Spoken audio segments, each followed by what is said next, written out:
lovely round of applause, but given that it's Halloween and given that I am wearing horns, could I trouble you for another one, please?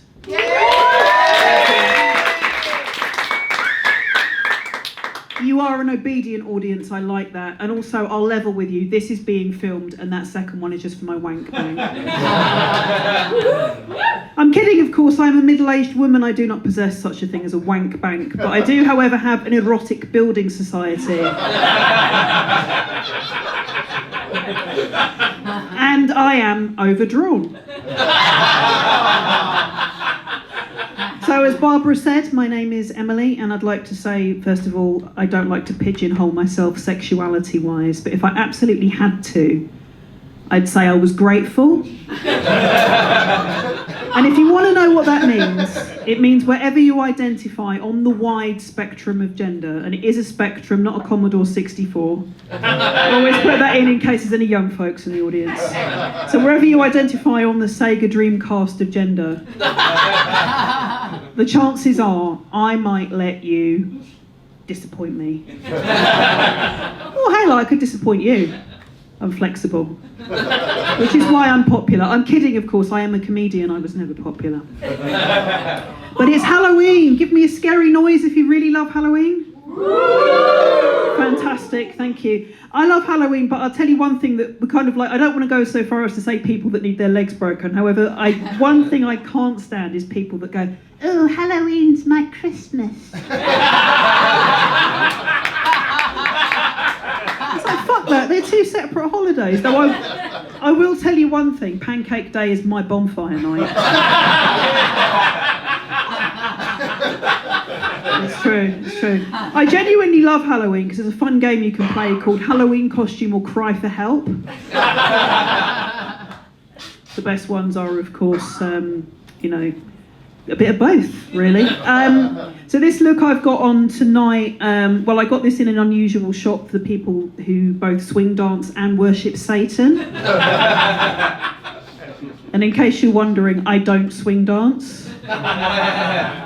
And Halloween's a particularly good day for me because it means that I can just break out my instant everyday Halloween costume, which is Ghost of Victorian Child.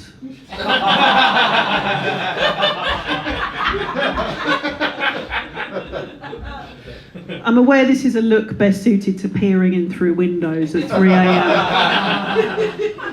Perhaps scrabbling at the glass with abnormally long fingernails and saying things like, why couldn't we have had crumpets at Michaelmas? Whenever I've used the swipey dating apps in the past, my profile picture is me going, clean your coal scuttle. Which is frankly terrifying. But one of the good things about having spooky Victorian child face is that I'm very good at telling... Well, it's an actual condition, seriously. I'm going to be doing an appeal about this over Christmas. It's just me doing the sad face for about 20 minutes on telly. I'm expecting to make at least 4p out of that. Tens of pence will be coming my way. But one of the things I like about Halloween and having spooky Victorian child faces, it means I can do one of my favourite things, which is tell some spooky stories. We up for this? Cool, thank you. Could I ask you to set the scene once again by making some spooky noises, please? Oh, very good. We've got a proper ghost train at the back there. Was it a ghost train or the ghost of the ghost train? We don't know. Sometimes you get somebody who goes, ah! And I'm like, shit, ghost of a pterodactyl. That's very rare, though. One gig I asked the audience to make spooky noises and one lady just went, boom! And I went, I love that because that is an efficient haunting. So the ghost comes out and goes, boo, and then goes, look, love, can you hurry up and scream? I've got 3 other houses to do tonight. And one guy, he misunderstood things completely. Instead of going, woo, which is a sound I like to call ghosts of dead game show audience. He went, way!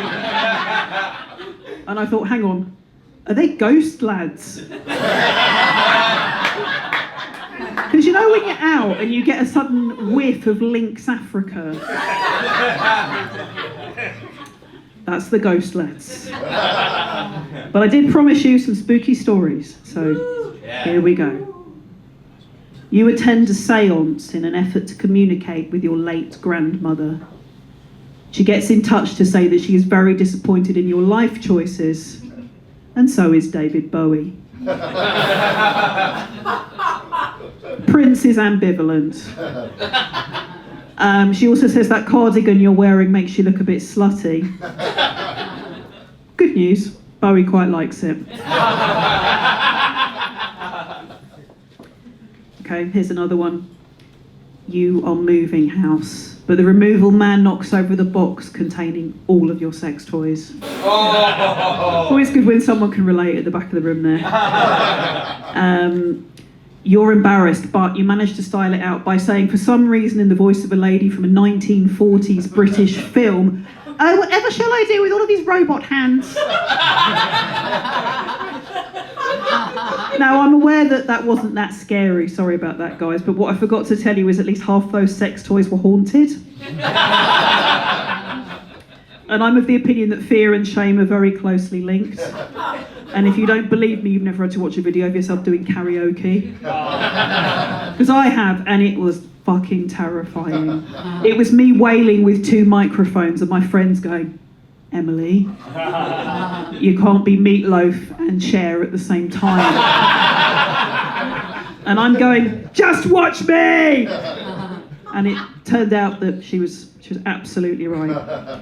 Music is not one of my gifts, however, I have found a very, very teeny tiny way that I can do some appropriately dark Halloween-y musical comedy.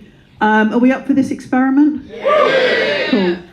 What I need from you then is just a simple blues riff. So da da da da da.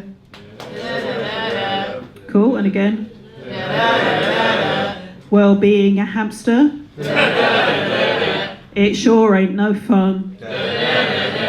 I had 52 babies, and I ate everyone. Thank you. That was my blues about the wonder of nature. And if anyone's concerned, please don't worry, I don't have children anymore. I love music, but I do find that it kind of loses a bit of resonance over time. Like there was a song that was popular when I was about 18, 19, that went, "Things can only get better." I forget who did it, I think it was Tony Blair. And the problem is, in the year of our Lord 2023, saying things can only get better makes about as much sense as saying this is going to be the best Christmas Walford has ever seen. And I do try to be a happy, positive person, but unfortunately my brain chemistry doesn't really let me do that. So what I'm saying is I have days where my anxiety goes, "Emily, freak out now!" And my depression goes, "I don't see the point."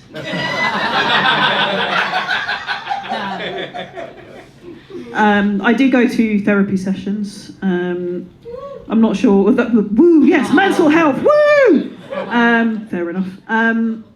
And sometimes the therapist says to me, "Emily, I think sometimes you're doing silly voices to kind of, distract yourself from how serious some of this is." And I always say, "No, I don't." And she says, "Yes, and you're doing it now." And I say, "Oh, a weird pet, I didn't bake a groove." That's my second one for any young folks in the room. But what a lot of people don't know, of course, is that comedy and psychoanalysis actually have quite a long and proud history. Like, did you know Sigmund Freud wrote a joke book? He did. He put all of his favourite gags in one volume, and the punchline to each and every one of those was "your mum." So say what you like about old Sigmund, clever motherfucker. Am I right, Oedipus? I just wanted to say, am I right, Oedipus? It's one of those. You guys have been awesome. I'll leave you on this really little bit of advice. London, great city though it is extremely fucking expensive. Like I got a coffee today and it was £5, and this wasn't even like a posh coffee place. This was just an ordinary, boring. It was Starbucks. What I'm saying is I'm quite a basic bitch when it comes to coffee. But if you cut us, do we not bleed pumpkin spice latte? Yes, we do, but not only up until November. That's my own particular bugbear. It's like, sell it all year round. It's tasty. I mean, and I've noticed there's a lot of kind of gentrification going on. Like where I live, particularly Finsbury Park. I don't live in the actual park. I'm not a squirrel. That's what some of the therapy was about. But just, you notice that that things change. Like, here's a little play I've written called Gentrification. Oh my God, I can't believe they're going to close that lovely old... Oh, that bread looks nice. Am I part of the problem? Maybe, I don't know. I drink oat milk. That's one of the ways that I try and keep in touch with the younger generation. The other way I do that is by being really fucking skint.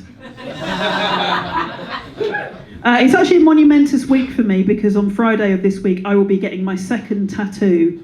23 years, which is longer ago than some people in this room were alive. 23 years after I got the first one, which I got in Australia, just to just fit in the theme, just because I want to sound like one of the cool kids. Got it done by a guy who looked like Nick Cave in a Hawaiian shirt, who gave me the sage advice: if you squirm, I will fuck it up. So we'll see what happens. Actually, you have to bring ID with you to get a tattoo, and I'm worried they're going to look at my passport and go, no, you're too old. But given the amount of time between my first tattoo and my second, if I leave the next amount of time for my third, it's just going to say, do not resuscitate. But yeah, as I was saying, little bit of advice. London's expensive. Rest of the UK is expensive as well, but what I do to make a bit of extra cash, it's a bit underhand, right, but bear with me. What I do is I rent out my uterus as a small studio apartment. Yes, it is weird, but the decor is interesting, probably. There's original period features.